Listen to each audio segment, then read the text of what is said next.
Good morning friends. मागील 1.5 ते 2 महिन्यांपासून आपण सर्वजण कोविड-19 या आजाराने त्रस्त झालेलो आहोत आणि आपण सर्वजण आपापल्याच घरी सुरक्षित आहोत. त्यामुळे शाळेतील आणि महाविद्यालयातील जे मुलं आहेत ते शिक्षणापासून दुरावली गेलेली आहेत, शिक्षणापासून वंचित झालेली आहेत आणि त्यामुळे आमच्या शाळेनी म्हणजे सरस्वती विद्यालय खडगाव, प्रकाश नगर, लातूर आमच्या शाळेनी व त्याचबरोबर आमच्या मुख्याध्यापकांनी असा निर्णय घेतलेला आहे की मुलांना आपण ऑनलाईन एज्युकेशनच्या द्वारे शिक्षण देण्याचा निर्णय घेतलेला आहे. खरं पाहिलं तर मी स्वतः या त्यांनी घेतलेल्या निर्णयाबद्दल त्यांचं स्वागत करते आणि त्याचबरोबर त्यांचे आभार सुद्धा मानते. चला तर मग आता आपण वळूया आपल्या विषयाकडे. आज आपण इंग्रजी या विषयाचं ऑनलाईन एज्युकेशन घेणार आहोत. मित्रांनो, hey my English course book standard 10 अशा पद्धतीचं आपलं टेक्स्टबुक आहे आणि या टेक्स्टबुककडे बघितल्याच्या नंतर मला असं जाणवतं की या टेक्स्टबुकचं जे फ्रंट पेज आहे, जे बॅक पेज आहे, त्या पेजवरून मला असं वाटतं की there are various types of branches of knowledge. ज्ञानाच्या कक्षा या रुंदावत गेलेल्या या टेक्स्टबुकला बघितल्याच्या नंतर असं आपल्याला आढळेल. Then today we are going to learn a beautiful poem, a teenagers prayer.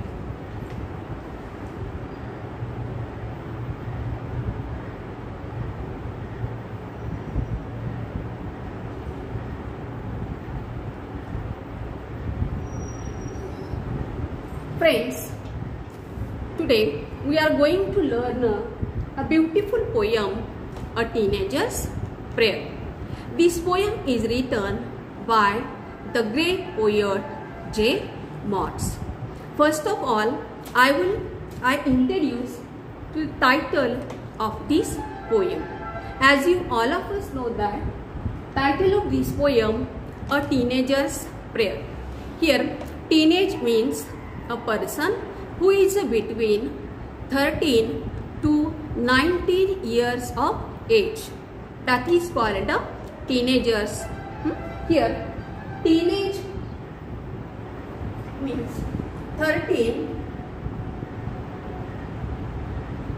14, 15,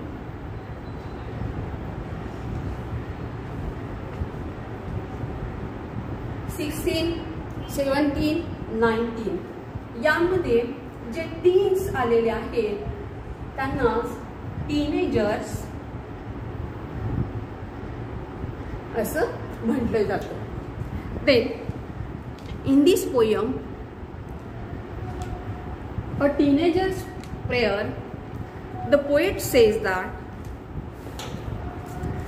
the poet gives the dilemma situation of the students. A title of this poem, A Teenager's Prayer. Teenager's Prayer यालाच आपण मराठीमध्ये कुमारवयीन मुलं किंवा किशोरवयीन मुलं असं सुद्धा म्हटलं जातं. आणि या पोएममध्ये या टीनेजर्सने गॉडला केलेली ही एक प्रेयर आहे. प्रेयर म्हणजेच काय आहे? प्रार्थना केलेली आहे. देन टीनेजर्स या एजमधले जी मुलं आहेत तर हे डायलेमा सिच्युएशन्समध्ये असतात. तर डायलेमा सिच्युएशन्स म्हणजे नेमकं काय आहे? तर यांच्यामध्ये द्विधा अवस्थेमध्ये असलेले ही मुलं असतात. योग्य काय, अयोग्य काय, चांगलं काय, वाईट काय याचं तेवढंच भान या मुलांना नसतं. त्याचबरोबर या एजमधले जे मुलं असतात तर यांच्यामध्ये खूप साऱ्या मोठ्या प्रमाणामध्ये बदल झालेले आपल्याला दिसून येतात. यालाच आपण डायनामिक चेंजेस असं सुद्धा या ठिकाणी म्हणू शकतो. तर या टायटलचं मिनिंग आहे अ टीनेजर्स प्रेयर, म्हणजेच या किशोरवयीन मुलांनी केलेली ही काय आहे? प्रार्थना आहे.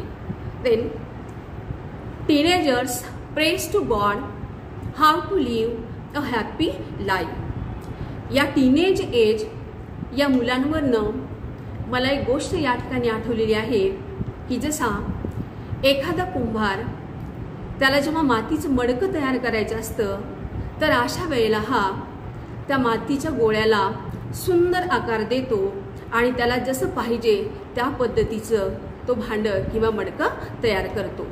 तर त्याच पद्धतीची या टीनेज एजमधली ही मुलं असतात. या टीनेज एजमधल्या मुलांना जर योग्य गायडन्स मिळालं, जर योग्य मार्गदर्शन जर मिळालं तर नक्कीच ही मुलं उद्याला कोणत्या ना कोणत्या क्षेत्रामध्ये आपला ठसा उमटल्याशिवाय राहणार नाहीत. Because we all of us know that students are the pillar of our nation. Friends, we all of us know that teenage age is a very important age in everyone's life. Are you agree of that statements? Yes, I am also agree of that statements. In everyone's age, teenage age is very important because it decides the future of that person. In this age, if they go on a right path, it makes their life as well as others' life better and better. And if they go on a wrong path, it creates many difficulties, many situations.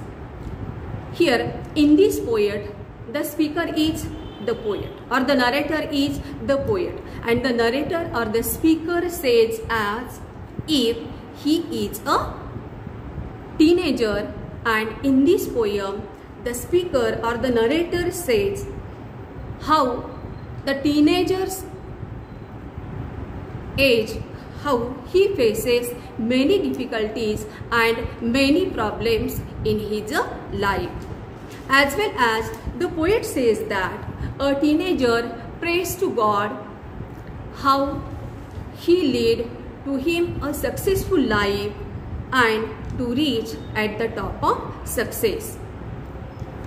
And the poet says that the poet prays to God to lead him a successful life, to lead him to reach at the top of success. So students, this is the introduction of this poem. And so open your textbook and see on the page number 3rd and title of this poem, Teenager's Prayer. At first I read this whole poem in my own voice and you all of us listen it carefully. So see on the page number 3rd, a teenager's prayer. Each day brings new beginnings, decisions I must make. I am the only one to choose the road that I will take. I can choose to take the road of life that leads to great success, or travel down the darkened road that leads to great distress. Please open up my eyes, dear Lord, that I might clearly see. Help me stand for what is right. Bring out the best in me.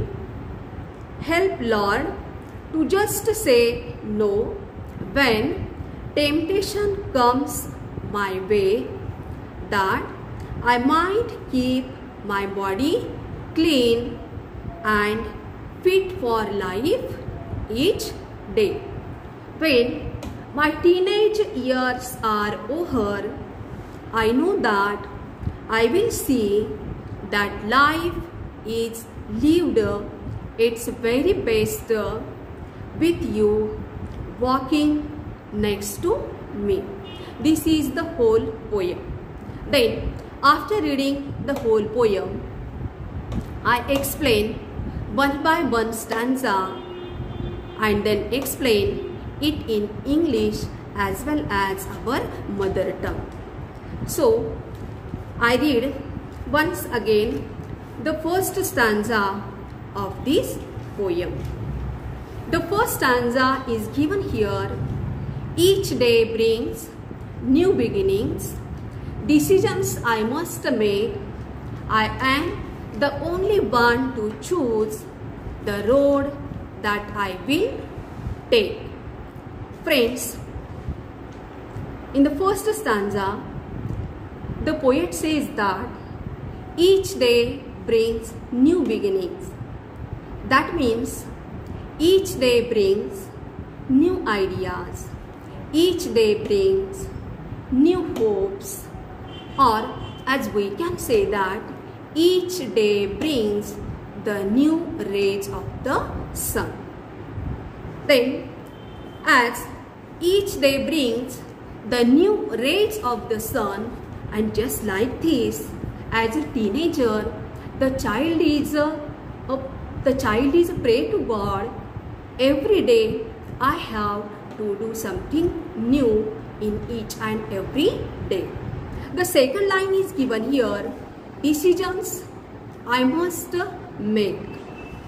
That means the poet says that we have to make new decisions. We have to make new decisions, whether the decisions may be right or wrong, or whether the decisions may be easy or difficult. Then in the first two lines, the poet says, each day brings new beginnings, decisions I must make. म्हणजे पहिल्या दोन line मध्ये पोएटने असे सांगितलेले की दर दिवशी, प्रत्येक दिवशी काही ना काहीतरी नवीन घडत असतं आणि निर्णय हा तर फक्त मग मलाच घ्यायचा आहे. पोएट म्हणतात, म्हणजेच या ठिकाणी कोण म्हणते, टीनेजर म्हणतात की दर दिवशी काही ना काहीतरी नवीन घडतं आणि मग निर्णय तर हे सगळे मलाच घ्यावयाचे आहेत. Then I am only one to choose the road that I will take. Then in the next two lines, the poet says that I am only one person to choose the road that I will take. मी जो रस्ता किंवा मी जो मार्ग स्वीकारणार आहे तर तो फक्त किंवा त्याची निवड फक्त मी आणि मीच करणार आहे. This is the explanation of first stanza. Then second stanza. I can choose to take the road of life that leads to great success, or travel down the darkened road that leads to great distress. Then in the second stanza, the poet says that I can choose to take the road of life that leads to great success.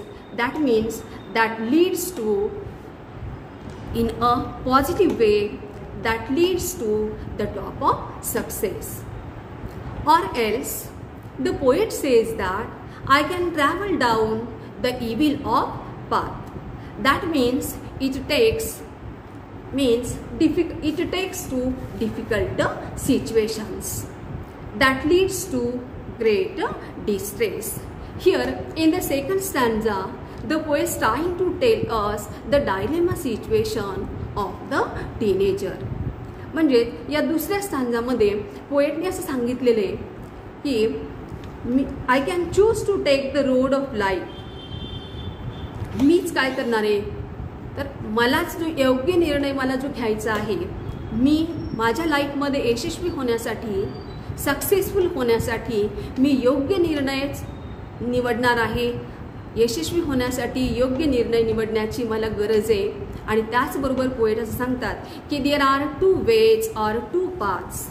First one that leads to great success and second one that leads to great distress. This is the explanation of second stanza. as well as the poet is trying to tell us the dilemma situation of the teenager. Dilemma situation. आणि poet या ठिकाणी म्हणतात की teenager या ठिकाणी praise करतात गॉडला की मला सर्वात छान किंवा अगदी चांगलं मला निर्णय घेण्याची क्षमता माझ्यामध्ये येऊ दे. Then the third stanza. Please open up my eyes dear lord that I might clearly see. Help me stand for what is right. Bring out the best in me. In the third stanza, the poet or the speaker of the poem is requested to God. The poet or the speaker is requested to God to open up his eyes so that he can see all things in a clear way. In the third line, the poet says that, help me stand for what is right. That means he also prays to God, please help him for choosing the right way of his life. Choosing the right way of his life or right path of his life. In the fourth line, the poet says that, bring out the best in me. या स्टॅन्झामध्ये तिसऱ्या स्टॅन्झामध्ये poet असं सांगतात या ठिकाणी की हे परमेश्वरा, हे देवा, तू माझे डोळे उघड जेणेकरून मला सर्व काही स्पष्टपणे मला दिसू दे. त्याचबरोबर ते म्हणतात की मला योग्य निर्णय घेण्यासाठी योग्य काय, अयोग्य काय, चांगलं काय, वाईट काय, त्याच्यासाठी तू मला बळ दे. मी जी मला निवडण्यासाठी ही निर्णय क्षमता तू दे. मला खंबीरपणे उभं राहण्यासाठी तू मला मदत कर. त्याचबरोबर फोर्थ लाईनमध्ये पोएटने असं सांगितलेले की bring out the best in me. माझ्यामध्ये जो सर्वोत्कृष्ट गुण आहे, जो सर्वात असा उत्तम गुण आहे, हे निवडण्यासाठी तू मला मदत कर. आणि त्याचबरोबर हा गुण किंवा हे सर्वोत्कृष्ट गुण मी शोधल्याच्या नंतर प्रत्यक्ष जीवनामध्ये त्याची अंमलबजावणी व्हावी याच्यासाठी सुद्धा तू मला मदत कर. Then the fourth stanza. Help lord to just say no when temptation comes on my way, that I might keep my body clean and fit for life each day. In the fourth stanza, the poet says about teenagers' life.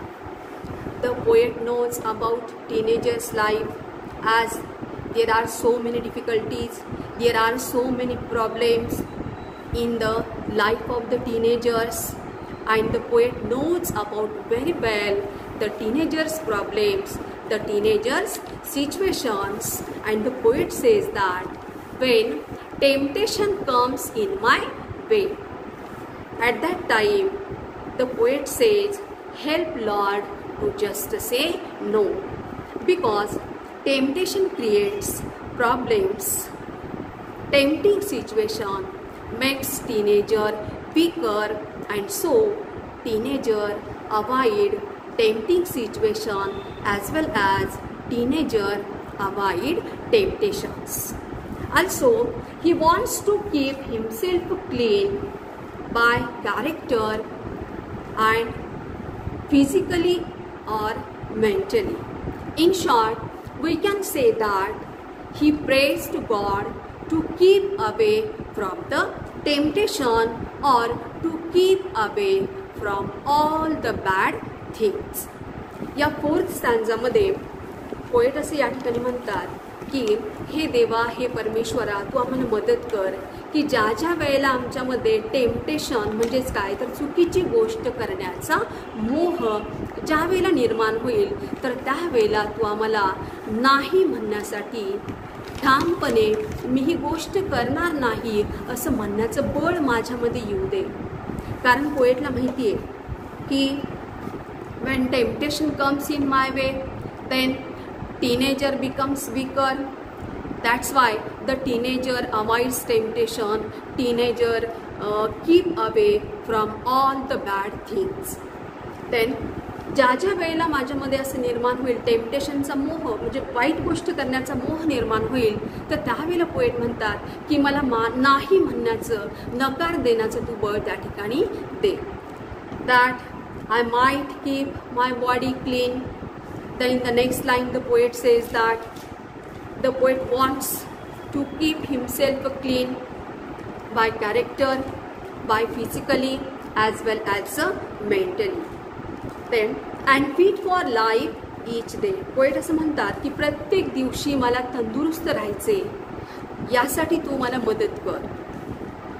And fit for life each day. माझं मन, तन, धन, त्याचबरोबर माझं character mentally आणि physically तू त्याच पद्धतीनं clean ठेवायचे आणि स्वच्छ ठेवायचे. यावरनं मला असं वाटतं की कदाचित पोएटच्या मनामध्ये हेल्थ इज वेल्थ म्हणजे आरोग्य हीच संपत्ती आहे हे त्यांनी जाणलेलं असावं. किंवा या पॅरेग्राफवरनं, या स्टॅन्झावरनं मला असं म्हणावं वाटतं की wealth is lost, nothing is lost. If wealth is lost, nothing is lost. If health is lost, something is lost. If health is lost, something is lost. But if character is lost, everything is lost. If character is lost, everything is lost. And that's why the poet says that I might keep my body clean and fit for life each day. Then the last stanza of this poem. When my teenage years are over, I know that I will see that life is lived its very best with you walking next to me.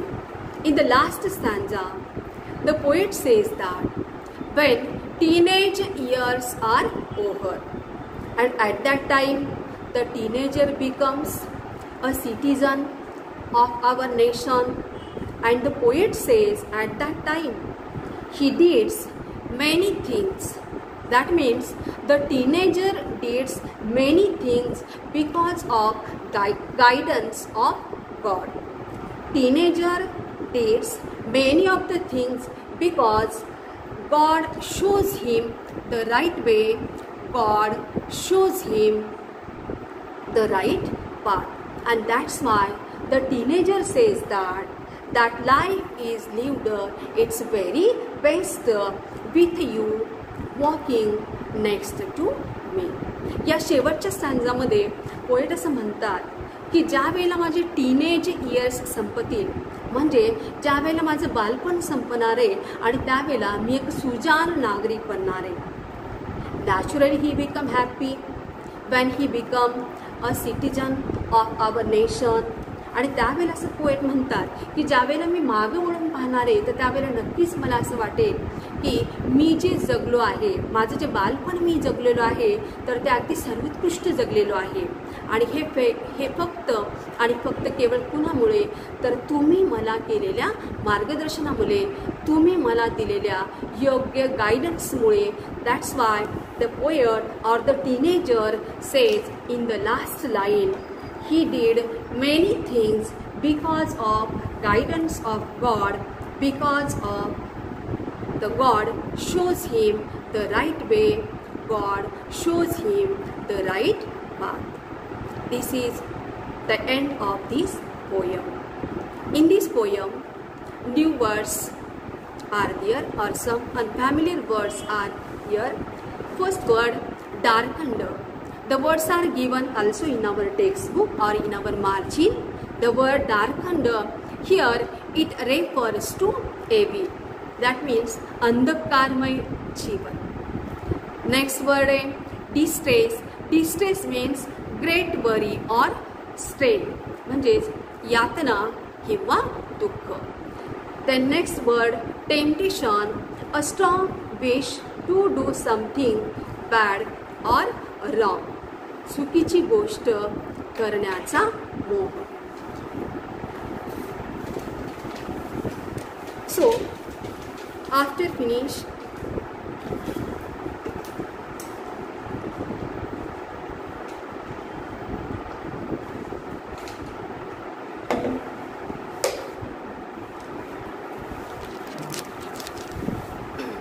after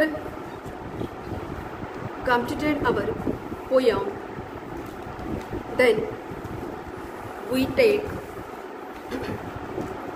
the rhyming words and the rhyme scheme of this poem. Students, if you know about the rhyming words and rhyme scheme of this poem,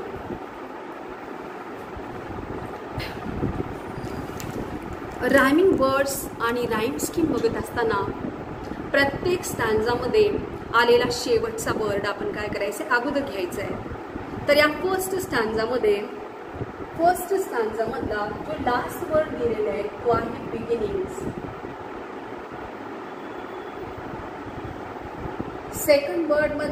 second line मधला last word आहे make. Third line मधला last word आहे choose. आणि fourth line मधला last word आलेला आहे take.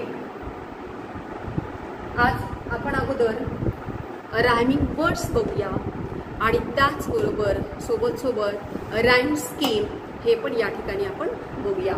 In each and every स्टॅन्झा, प्रत्येक स्टॅन्झा मधला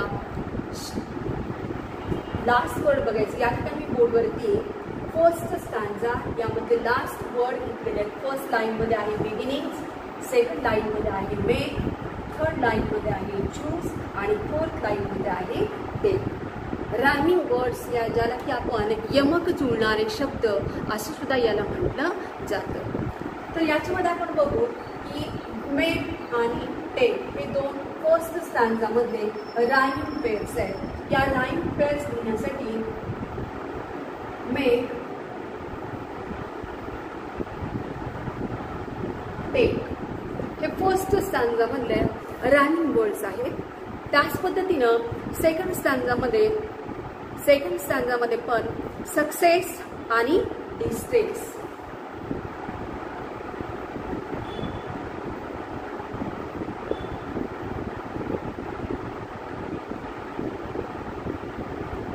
थर्ड स्टॅन्झामध्ये जे रायमिंग पेअर्स आलेले आहेत ती आहे सी आणि मी.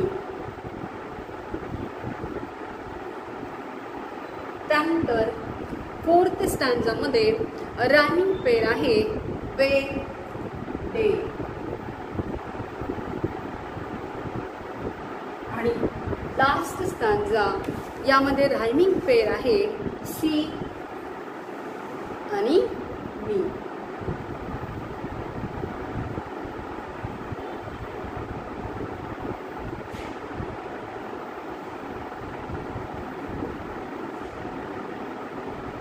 There are total 5 stanzas are given in this poem, and each and every stanza there are 4 lines are given.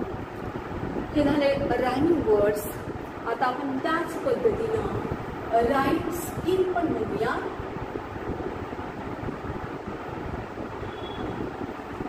Rhyme scheme घेत असताना पण प्रत्येक स्टॅन्झामध्ये प्रत्येक लाईन मधला शेवटचा वर्ड आपल्याला बघायचा आहे. ऑलरेडी बोर्डवरती या पहिल्या स्टॅन्झामधल्या 4ही लाईन मधला शेवटचा वर्ड मी या ठिकाणी घेतलेला आहे. तर बिगिनिंग्स हे जे आहे तर याला आपण अ हे इथं नाव देऊया ए. त्यानंतर जे मेक हा वर्ड आलेला आहे त्याच्यासाठी आपण बी हे नाव देऊया. त्यानंतर चूज हा जो वर्ड आहे तर याच्यासाठी आपण सी हे नाव देऊया. आणि मेक याच्याशी रायमिंग होणारा वर्ड आहे टेक, त्यामुळं आपण या टेकला बी हे नाव देऊया. So the rhyme scheme of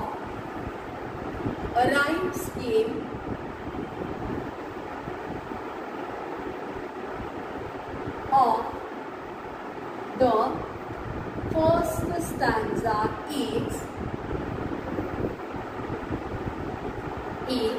A, B, C, D. Just like this, याच पद्धतीनं आपल्याला या ठिकाणी आलेले जे 5 स्टँजा दिलेले आहेत त्यामधल्या प्रत्येक स्टँजाची राईम स्कीम आपल्याला काय करायचे, फाइंड आउट करायचे. तर एक राईम स्कीम या ठिकाणी दिलेली आहे. मित्रांनो, राईम स्कीम फाइंड आउट करण्यासाठी प्रत्येक स्टँजामधल्या प्रत्येक लाईनमधला शेवटचा वर्ड या ठिकाणी घ्यायचा आहे. तर मी फर्स्ट स्टँजामधला शेवटचा वर्ड या ठिकाणी घेतलेला आहे आणि या ठिकाणी बिगिनिंग्स याला ए, मेक याला बी, चूज याला सी आणि मेक आणि टेक हे दोन्ही वर्ड्स रायमिंग पेड आहेत. त्याच्यामुळं याला बी नाव दिल्यामुळं या टेकला सुद्धा बी हेच नाव दिलेलं आहे. So the rhyme scheme of the first stanza is A, B, C, B. See, the next stanza, second स्टँजामध्ये प्रत्येक लाईनमधला शेवटचा वर्ड बघायचा आहे. Life, success, road, distress. त्यावरनं आपण लाईफला ए, सक्सेसला बी, रोडला सी आणि डिस्ट्रेसला बी हे नाव देऊया. So the rhyme scheme of the second stanza is A, B, C, B. या पोएममध्ये जे 5 स्टँजा आलेले आहेत तर या प्रत्येक स्टँजामध्ये जर आपण बघितलं तर प्रत्येक स्टँजामध्ये आलेली जी राईम स्कीम आहे तर ती आहे A, B, C, B. ॲप्रिशिएशनचा क्वेश्चन आपण करत असताना राईम स्कीम हा एक पॉईंट त्याच्यामध्ये आहे आणि या राईम स्कीमच्या पॉईंट्सला 1 मार्क त्या ठिकाणी देण्यात आलेला आहे. Rhyme scheme of the whole poem or rhyme scheme of the total poem is A, B, C, B. त्यानंतर या पोयममधला आपण आणखीन एक महत्त्वाचा क्वेश्चन आपण याच्यामध्ये बघूया की जो 5 मार्कासाठी एक क्वेश्चन असतो. टोटल पोएट्रीसाठी 10 मार्क्स आहेत. त्यातले 5 मार्क्स हे कॉम्प्रिहेन्शनसाठी आहेत आणि एका स्टँजावरती तुम्हाला क्वेश्चन विचारले जातील. A, B, C 3 क्वेश्चन आणि जो सेकंड क्वेश्चन दिला असणार आहे तर तो आहे ॲप्रिशिएशन ऑफ द पोयम. या ॲप्रिशिएशन ऑफ द पोयम याच्यामध्ये एकूण 5 पॉईंट दिलेले असणार आहेत. Appreciation of the poem.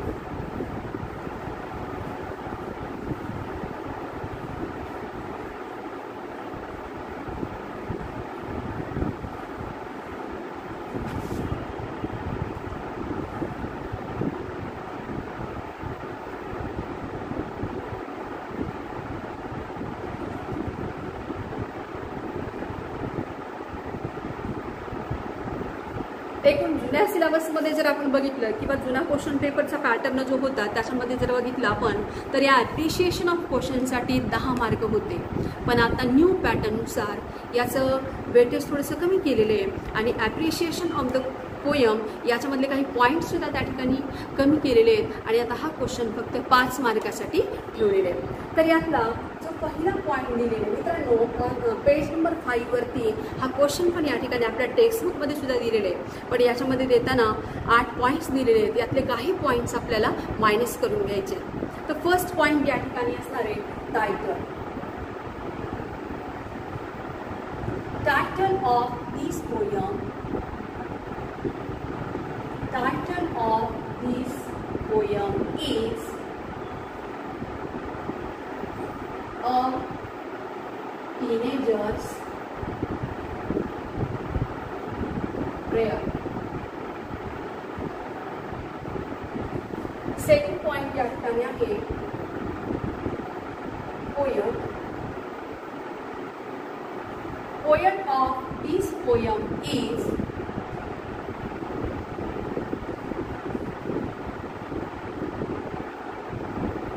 J.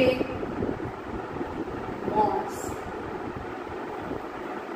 Third point आहे राईम स्कीम. राईम जी की राईम स्कीम आता आपण आत्ताच बघितलेली आहे. तर the rhyme scheme of the whole poem or rhyme scheme of the total poem is A, B, C, B. This is the rhyme scheme of whole poem. आहे figures of speech.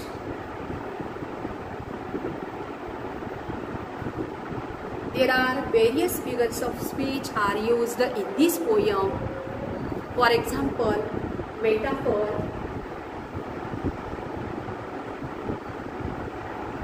inversion, alliteration, and apostrophe. These are the figures of speech are used in this poem. आणि यातला appreciation of the question मधला जो सगळ्यात शेवटचा जो point राहिलेला आहे तो आहे सेंट्रल थीम किंवा सेंट्रल आयडिया. आणि हा सगळ्यात महत्त्वाचा क्वेश्चन आहे. याला 2 मार्क या ठिकाणी आहेत. आता यामध्ये जर आपण बोर्डवरती घेतलेले तर टायटल ऑफ दिस पोयम याच्यासाठी हाफ मार्क आहे. त्यानंतर पोएट ऑफ दिस पोयम यासाठी पण हाफ मार्क आहे. राईम स्कीम याच्यासाठी 1 मार्क आहे. आणि फिगर्स ऑफ स्पीच याच्यासाठी 1 मार्क. आणि शेवटचा जो पॉईंट आहे central theme or central idea. हा या ॲप्रिशिएशन ऑफ द क्वेश्चन यामधला सर्वात महत्त्वाचा घटक आहे ज्याला 2 मार्क्स दिलेले आहेत. सेंट्रल थीम किंवा सेंट्रल आयडिया. आता याचा आन्सर मी या ठिकाणी ओरली सांगते. Central theme or central idea. Students, all of us know that teenage age is very important age in everyone's life. Then, because it decides the future of that person. So, in this poem, the poet requested God to lead him and show him the right way, the right path, as well as he also requested God to help him to choose the right way of his life. Then on page number 4 here is a given activity, or on page number 3 there are some questions are given in margin. On page number 3 वरचे आपण काही questions या ठिकाणी अगोदर घेऊया. What is the age group of the speaker in the poem? The age group of the speaker in the poem is 13 to 19 years. Second question, what decisions does the speaker have to take? The speaker has to take the right decisions that lead him to great success. Third question या ठिकाणी दिलेले, what does each new day fetch? Here fetch means bring. तर या ठिकाणी याचा answer आहे each new day fetch new beginnings. त्यानंतर next question आहे, in what condition does the poet wish to maintain his body? In what condition does the poet wish to maintain his body? त्याचा answer असणार आहे in tempting conditions. Next one, whose company does the poet wish for in the walk of life? The poet wishes for God's company in the walk of life. Then 2 questions are remained. How should one react to temptations? This is the open-minded question. How should one react to temptation? By keeping mind and body away from the tempting situations or tempting things. Next one, what effect does the speaker wish to see in himself at the end of his teens? Good effects that leading him the way to success. This is the margins questions. या ठिकाणी दिलेले मार्जिनमध्ये जे दिलेले questions आहेत हे या ठिकाणी झालेले आहेत. आता आपण एक महत्त्वाचा घटक या ठिकाणी बघूया की पेज नंबर 2 वरती एका छोट्याशा चौकोनामध्ये असे या ठिकाणी दिलेले की teacher should explain the apostrophe in punctuation and apostrophe as a figures of speech. तर आपण बघूया की ॲज अ पंक्च्युएशन म्हणजे योग्य त्या ठिकाणी विरामचिन्हाचा तो वापर करण्यासाठी आपण पंक्च्युएशनचा यूज करतो. तर त्याच्यामध्ये ॲपॉस्ट्रॉफ याचा यूज केव्हा केला जातो? एकीकडे आपण ॲपॉस्ट्रॉफ हे फिगर्स ऑफ स्पीचमध्ये पण आपण यूज करतो आणि या पंक्च्युएशनमध्ये सुद्धा आपण फिगर्स ऑफ स्पीच याचा यूज करतो. तर ज्या ठिकाणी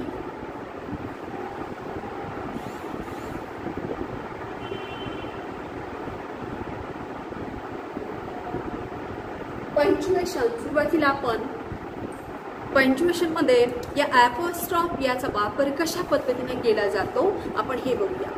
तर अगदी स्टार्टिंगला मी सांगते की ज्या ठिकाणी आपण षष्ठी विभक्ती वापरली जाते, षष्ठी विभक्ती वापरताना ॲपॉस्ट्रॉफचा वापर केला जातो. आणि हे ॲपॉस्ट्रॉफ दाखवत असताना याचं जे चिन्ह आहे तर हे अशा पद्धतीनं हा ॲपॉस्ट्रॉफ काय केला जातो, दाखवला जातो. तर षष्ठी विभक्ती वापरत असताना याचे एक दोन एक्झाम्पल्स या ठिकाणी मी सांगते की सीताज बोट, सीताज बोट. त्यानंतर दुसरं एक्झाम्पल आपण बघूया, सीताज बुक. हे जे एक्झाम्पल याच्यामध्ये दिलेले तर याच्यामध्ये जे सीताज इथे जे कॉमातील ॲपॉस्ट्रॉफी यस दिलेले त्याला आपण ॲपॉस्ट्रॉफ असं म्हणतो. दुसरं एक्झाम्पल हे दिलेले तर केशव्स पॅरेंट्स, इथं पण हे जे ॲपॉस्ट्रॉफी यस आपण यूज केलेले तर त्याला आपण पंक्च्युएशन मार्क्समध्ये ॲपॉस्ट्रॉफ असं त्याला तिथं म्हटलं जातं. त्यानंतर आणखीन ज्यावेळेला आपण कॉन्टॅक्शन फॉर्मचा यूज केला जातो म्हणजे ज्यावेळेला संक्षिप्त रूप यूज केलं जातं. फॉर एक्झाम्पल त्याचं एक एक्झाम्पल सांगते, डू नॉट याला आपण डोंट डू असे म्हणले जातं. तर इथे जे ॲपॉस्ट्रॉफ वापरलेलं आहे तर त्याला सुद्धा काय म्हणलं जातं, ॲपॉस्ट्रॉफ म्हणलं जातं. For example second example, was not wasn't to याला सुद्धा ॲपॉस्ट्रॉफ असं त्या ठिकाणी म्हटलं जातं. आणि याच ॲपॉस्ट्रॉफचा आणखीन उपयोग केला जातो तो म्हणजे यसने शेवट होणाऱ्या नामाची षष्ठी विभक्ती दाखवताना. ज्या नामाचा शेवट यसने होत असतो आणि त्यावेळेला त्याची विभक्ती दाखवताना सुद्धा या ॲपॉस्ट्रॉफचा उपयोग केला जातो. फॉर एक्झाम्पल गर्ल्स हॉस्टेल,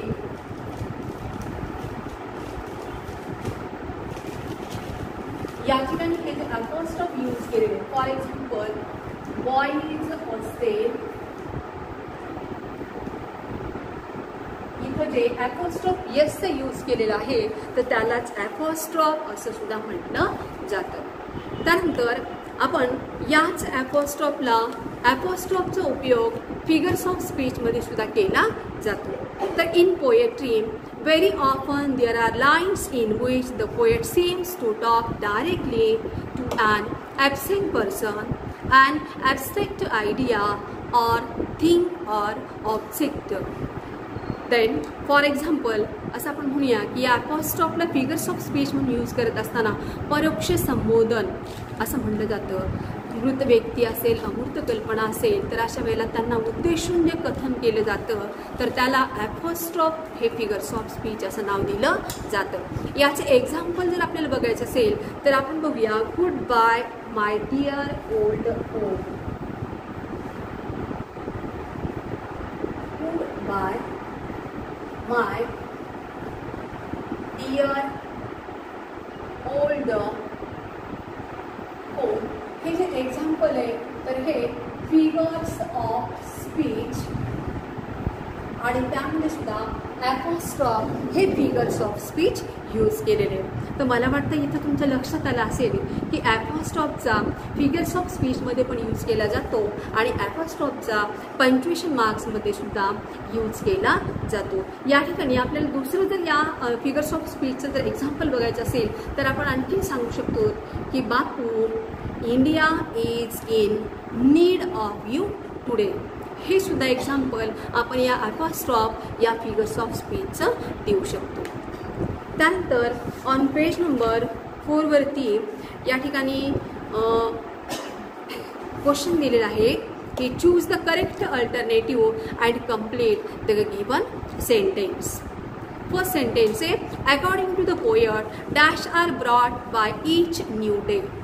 याच्यासाठी अल्टरनेटिव्ह दिलेले आहेत, new beginnings or new endings, and the correct answer is new beginnings. Second sentence say, we must decide to take the road which leads to dash. Options दिलेले आहेत, great distress आणि great success. Correct answer आहे great success. Third sentence say, the poet prays to the Lord to help him stand for what is a dash dash. Options आलेले आहेत, might, oblique, right. Correct answer आहे right. Fourth sentence say, the poet wants to see that his teenage years have been the dash years of his life. Options आहेत, alternatives दिलेले आहेत, must, oblique, best आणि correct answer आहे best. इथं या ठिकाणी आपण रायमिंग पेअर्स बघितलेले आहेत, राईम स्कीम आपण बघितलेले आहेत, मार्जिनमधले काही क्वेश्चन्स आपण या ठिकाणी सॉल्व्ह केलेले आहेत आणि सगळ्यात महत्त्वाचा क्वेश्चन म्हणजे ॲप्रिशिएशन ऑफ द पोयम हा क्वेश्चनसुद्धा आपण या ठिकाणी सॉल्व्ह केलेला आहे. So at last I would like to say thanks to J Morse. शेवटी मला असं म्हणावं वाटतं की जे मॉर्स यांना थँक्स म्हणावं, because he knows the feelings of the teenagers and he expresses his feelings or his thoughts in a very good manner in this poem, and given the title of this poem, A Teenager's Prayer. And the teenager prays to God how to live happy life in his life. And in the last stanza, the poet says that